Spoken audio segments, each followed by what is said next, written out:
जुलाई से बढ़ेगा अंधकार। क्या यह कलयुग का अंतिम चरण है? क्या आपने भी महसूस किया है एक अजीब सा बदलाव जुलाई की शुरुआत के साथ ही, जैसे कोई अदृश्य पर्दा पूरे विश्व पर छा रहा है। घटनाएं तेजी से बदल रही हैं, मौसम असामान्य हो चला है और इंसान का मन पहले से अधिक अशांत। आखिर ये क्या है? क्या ये सिर्फ एक संयोग है या फिर ये कलयुग के अंतिम चरण की दस्तक है?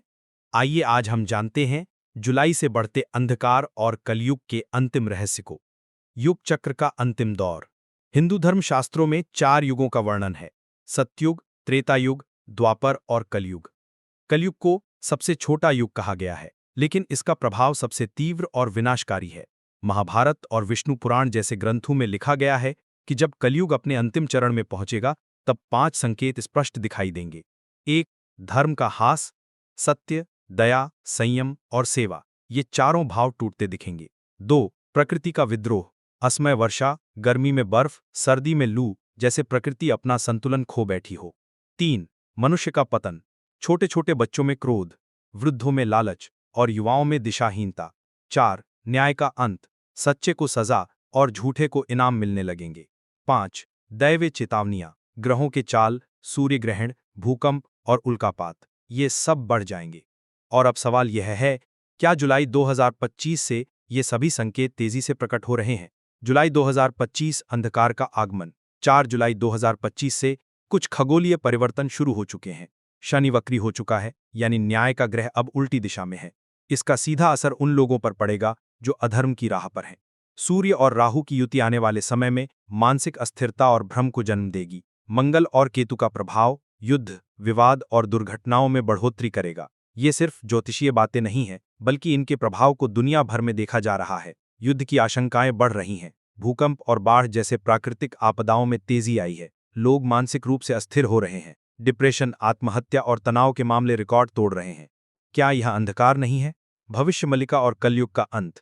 अब बात करते हैं उस रहस्यमयी ग्रंथ की जिसका नाम है भविष्यमल्लिका। इसमें कहा गया है, जब आषाढ़ मास में लगातार 3 रात्रियों तक आकाश बादलों से ढका रहे और सूर्य का तेज मंद पड़ जाए, तब जान लेना कि कलयुग के अंधकार ने अंतिम बार हमला बोल दिया है।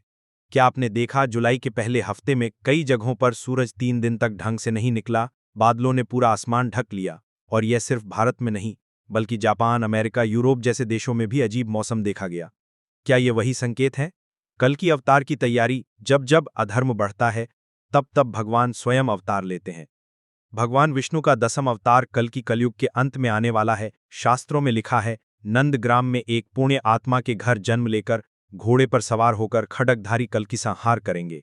क्या ये केवल एक भविष्यवाणी है या एक आने वाली सच्चाई?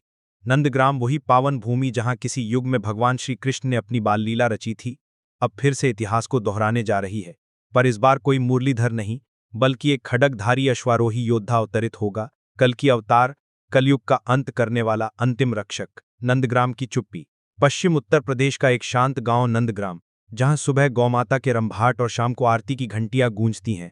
लेकिन पिछले कुछ महीनों से वहां की हवाओं में कुछ बदल गया था, जैसे कोई अदृश्य शक्ति वहां जाग रही हो। गांव के बाहर एक गरीब मगर आध्यात्मिक दंपति रहते थे, धीरज और वासंती। वे साधारण थे, परंतु उनका तप, भक्ति और ब्रह्मचर्य असाधारण था। वर्षों से वे एक ही संकल्प दोहराते आ रहे थे, हे नारायण, जब तू आए तो हमें अपना माध्यम बना लेना। और एक दिन आषाढ़ पूर्णिमा की रात नंदग्राम के आकाश में एक चमत्कार हुआ, दिव्य बालक का जन्म। वो रात बाकी रातों से अलग थी। आसमान में बिजली नहीं थी, पर चमक थी। बारिश नहीं थी, पर ठंडी हवाएं बह रही थीं। धीरज और वासंती के घर एक तेजस्वी बालक ने जन्म लिया। उसकी आंखें नीले समुद्र सी गहरी और माथे पर स्वयं एक सफेद त्रिशूल का चिन्ह था। जन्म लेते ही वो बालक रोया नहीं, वो चुपचाप आंखें खोलकर आकाश की ओर देखने लगा। और तभी घर के पास खड़ा एक श्वेत घोड़ा बिना किसी के बुलाए दौड़ता हुआ आ गया। गांव के बुजुर्गों ने कहा, ये कोई साधारण बालक नहीं, ये विष्णु का 10वां अवतार है। यही कल की बालक का रहस्यमय विकास। जैसे जैसे वो बालक बड़ा हुआ, उसमें कुछ अद्भुत बातें दिखाई दी। वो बिना किसी से सीखे संस्कृत में वेदों का उच्चारण करता। वो घोड़े पर चढ़कर बिना प्रशिक्षण के युद्ध की कला सीख गया। गांव में जब कोई संकट आता, वो बालक बिना डरे उसकी रक्षा करता। एक दिन गांव में कुछ असुर प्रवृत्ति के लोग आए जो अंधकार फैलाने लगे। जब गांव के लोग डरकर छिप गए, तब उस बालक ने पहली बार अपनी खड्ग उठाई और सिर्फ एक वार में अंधकार के वाहकों को पराजित कर दिया। भविष्य की भविष्यवाणी। एक योगी जो वर्षों से हिमालय में तप कर रहे थे, नंदग्राम पहुंचे। उन्होंने उस बालक को देखकर अपनी आंखें बंद कर लीं और कहा, ये वही है जिसकी प्रतीक्षा युगों से की जा रही थी।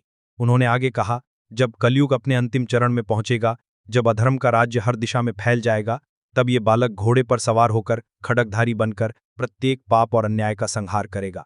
आज दुनिया अराजकता और अंधकार के गर्त में डूबती जा रही है। धर्म का नाम लेकर अधर्म हो रहा है, मानवता पथभ्रष्ट हो रही है। कई ज्योतिषी, ऋषि और ध्यान योगी एक ही बात दोहरा रहे हैं, अब बहुत हुआ, अब समय आ गया है कि वो संहारक प्रकट हो। नंदग्राम की धरती पर वो पुण्य आत्मा के घर जन्मा हुआ योद्धा तैयार हो चुका है। उसके हाथ में खड्ग है, उसकी सवारी घोड़ा है और उसकी आंखों में न्याय की ज्वाला। वो जल्द ही निकलेगा, न्याय के लिए, धर्म की पुनः स्थापना के लिए और कलयुग का अंत करने के लिए। यदि आप भी महसूस करते हैं कि समय बदल रहा है और कोई अदृश्य शक्ति जाग रही है, तो ध्यान से देखिए अपने चारों ओर। शायद कल की आपके ही बीच किसी नंदग्राम में तैयार हो रहा है। तो क्या जुलाई से शुरू हुआ ये अंधकार उस युद्ध भूमि की तैयारी है जहां कल्कि का आगमन होगा? कुछ संत कहते हैं कि 2025 से 2030 के बीच संक्रमण काल है। ये समय सत्य और असत्य के बीच निर्णायक युद्ध का है और जुलाई 2025 उसकी पहली घंटी है। क्या करें इस काल में? अब प्रश्न यह उठता है, जब अंधकार बढ़ रहा है तो हम क्या करें? आने वाले कल का संदेश। दोस्तों, जुलाई से जो अंधकार शुरू हुआ है वो सिर्फ बाहरी नहीं बल्कि हमारे भीतर भी फैल सकता है अगर हमने ध्यान न दिया। ये समय है जागने का, धर्म की राह चुनने का और अधर्म से युद्ध का, क्योंकि कलयुग अब अपने अंतिम चरण में है और जब अंधकार चरम पर होगा तभी होगा प्रकाश का जन्म। और वो प्रकाश होगा कल्कि का प्रकाश। जो अब जागेगा वही बचेगा, जो धर्म के साथ खड़ा रहेगा वही युग परिवर्तन का साक्षी बनेगा और जो अंधकार में खो जाएगा उसका नाम भी ना बचेगा। तो आप तय कीजिए, क्या आप अंधकार में खोएंगे या धर्म के दीप बनेंगे इस कलयुग के अंतिम युद्ध में? अगर आपको ये कथा पसंद आई हो तो वीडियो को लाइक, शेयर और सब्सक्राइब जरूर करें। कमेंट करके बताइए, क्या आप भी इस बदलाव को महसूस कर रहे? हर हर महादेव, जय श्री नारायण।